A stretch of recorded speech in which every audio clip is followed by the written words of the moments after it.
Dr. Akiva Gamliel, Belk, Dean of Jewish Studies at the Noach Torah Institute, LLC. Welcome to Gematria Vayikra. Dear ones, we're in the Vayikra Shemini, that's Leviticus 9:1 through chapter 11, verse 47. Our discussion is entitled Grading Our Holiness, and we're using the mysterious signs of the Torah revealed in Leviticus as our textbook, and we're on page 105. Now, dear ones, there's a variety of stories that we tell in the book, and some we'll share on the video. Many years ago, when I was attending junior high school, middle school, I wasn't fortunate enough to attend a Jewish day school, and so those individuals that have had that beautiful opportunity and to attend the Belk or yeshiva are incredibly, exceptionally blessed. But I attended a junior high school, and one day it was assembly day, and all the students from the junior high school came together, and the principal, George E. Mathis, stood up to address the junior high school students. And he told a story. He said, we need to look at ourselves. The school that I attended was essentially about 80% black, probably 5% white, maybe 10, and then Hispanic. And so he says, we have to work on integrating. We have to be our brother's keeper. We have to take account of what we're doing. And he told the story. He said, there was a boy named Billy, and he was a delivery boy for Mr. Smith's pharmacy and drugstore. And his job was to deliver packages and medicines and things to the people in a very small town on his bicycle. One day, Billy, he went into the local ice cream parlor, which is just about a block down the way from the drugstore. And he went in and ordered a fountain soda. Now, they didn't have bottled sodas in those days. And the ice cream parlor guy began getting his order together. And Billy said, would you mind if I use your phone? And of course, in those days, the phones were quite a bit different. We had one on the wall, and had a little speaker, and you had to turn a handle, and it would ring down the way. Well, Billy went to use the phone, and he called Mr. Smith, the owner of the drugstore. And Mr. Smith answered, and he says, hello, this is Mr. Smith. And Billy said, hi, I understand you might be looking for a delivery boy. And Mr. Smith says, no, we're not looking for a delivery boy. He says, well, I understand that perhaps your delivery boy isn't fast enough.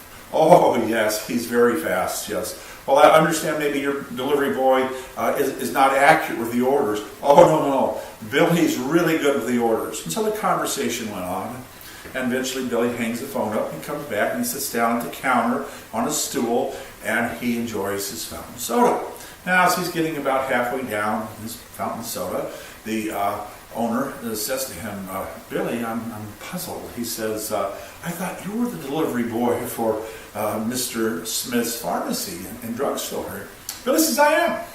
And he says, why did you make that phone call?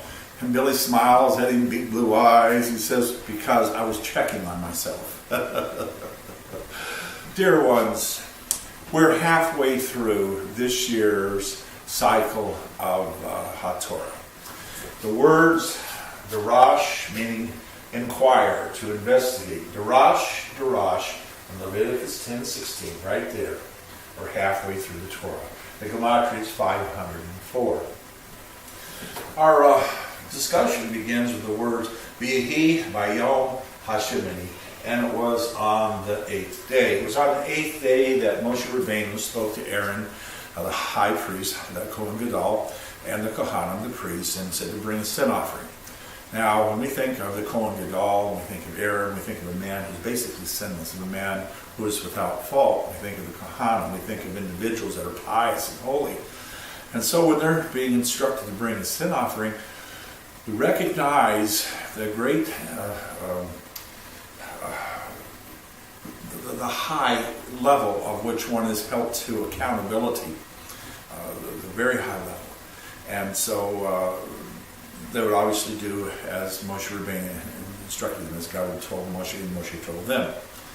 And so, dear ones, we who are not on that level, we who are not near that level, we still need to give an accounting of ourselves. And we need to take account of where we're at. Here we are halfway through this year's Torah Parshot, through the various books of the Torah.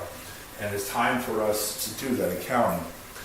There was a young man, he lived in Israel, and he ran the family business in Israel. And he came back to America to be with his parents and to take over the family business in America so that his parents could move to Israel and to retire there. And so he rented a home, and one day after being there for a few months perhaps, he was talking to the neighbor next door. The neighbor next door had indicated he wanted to sell his home. He said, "How much do you want for it?" And the neighbor told him, and he says, "I'll buy it." And so as the deal was coming to a consummation, the man who was selling his house realized that all of a sudden, either other people told him, or he had spoken to a realtor, an appraiser, or attorney, or whatever, and found out that his house was worth considerably more. And he was very upset, and he was accusing this young man of perhaps swindling him, taking advantage of him because he wasn't aware of the value of his property. Now, some would argue, well, that was his fault. He should have been aware of what he wanted for his property. But on the other hand, B'nai Israel is supposed to have kedusha, holiness, separation. We're supposed to be a people that lives differently than the other people in the world. And so we have this responsibility. We are our brother's keeper. And so when we know that, for example, this property is worth so much more than he's asking for it, we really have a responsibility. And we should say something like this: perhaps your property is worth considerably more. Are you sure that you want to offer it for this price?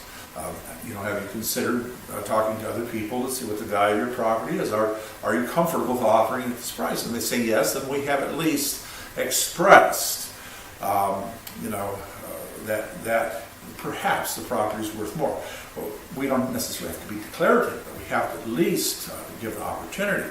You're buying something in a swap meet. You're going there for good deals, right? You find a rug, it's a Persian rug. It's worth thousands of dollars. Somebody has it on sale for $25. This appears to be a Persian rug. It could be worth quite a bit more. Are you sure $25 is okay? And I say, yeah, I want it for $25. Okay. So the point is, we are a brother's keeper. A friend of mine, he said to me, he says, he was observant Yid, observant Jew. He says to me, he says, Akiva, he says, all you Jews, he says, you wear white shirts, black jacket, black kippas, black slacks, black shoes. You're a bunch of penguins. You look alike. And he says, you don't have to wear that. He says, you wear tzitzits. He says, you're so identifiable. And he's telling the truth. You are. And we are. And he said, but you don't have to wear all these. You can wear a regular shirt. It's true, you can. The Torah doesn't require a Jewish man to wear a kippah. It's not a Torah mitzvah. We should honor God. The purpose of wearing the kippah is to say there is a God above us, and He is in charge of all the universe. And so this is one way that we go about doing this. But it's not a Torah mitzvah. It's not a commandment. Wearing the tzitzits is a commandment. It's a commandment for men. And there's debate as to whether it's a commandment that we should wear them every day or not. However, there are other things that we're actually headed towards and directed to. And when we're grading our holiness, like Billy did, for example, grading his performance on his job as a delivery boy, we're looking at grading ourselves. We're looking at evaluating ourselves. The sages say, if we're doing an evaluation of someone else, there's 3 areas of character evaluation, perhaps 4, and one is drink. Does an individual imbibe a great deal? They get drunk? Are they frequent to drinking too much? Business. How do they conduct their business? Are they fair? Are they honest? Are they just? Do they have business ethics? Are they a good, fair business person? tempered? Are they angry? Are they a person who's given to quick and rash bursts of anger? And so these are the ways that one can determine what type of person they're dealing with by just investigating these three areas. Now, there are other areas where one can investigate. And a while back ago, I got a friendship request on Facebook. And I always go and look at the individual to see who is asking to be my friend. Sometimes they have a picture, sometimes they don't. But you can get a reflection of the individual that perhaps, or of what is posted on their website perhaps. And on a variety of occasions. And keep in mind, I'm not here to judge people. I'm not here to put other people down. I'm here to just simply explain that one of our requirements is modesty. Now, modesty doesn't mean you have to wear a white shirt. Modesty doesn't mean you have to wear, a long a jacket. Modesty means you just cover your body. And so when we see men who are scantily clothed, or ladies who are scantily clothed, or men who are trying to show their muscular physique, or ladies who are trying to expose their more shapely parts, this is not modesty. And we need to be conscientious of the fact that God created Adam Harishon, the first man, the first woman, covered with Shekinah, with glory. And the glory was so great, and the glory was so strong, that it covered their entire body, that you couldn't see them physically. All you could see is this beautiful, glorious presence of God. But when they sinned, they were exposed. And that's how it is with us today. When we are sinned, our faults are exposed. When we do things that are not proper, our faults are exposed. And so we have to be careful not to live too close to the edge. It's better to always be a little more modest than a little less modest. And so it's really important for us to take these points to heart. Same with kashrut. It's better to be a little more careful with being kosher than it is to walk on the edge of the line. What I'm referring to is hechshers. Hechshers are symbols of koshering organizations. Some are a lot more strict and others are a lot more lenient. And so, of course, it's better to try and go with those that are a little bit more strict. So, dear ones, what we're trying to do is, we're halfway through the Torah, is to diligently inquire. To diligently inquire about us. We are the people of Israel. And if we're a Noachite, we're the people of Noach. All the people of Israel are Noachites.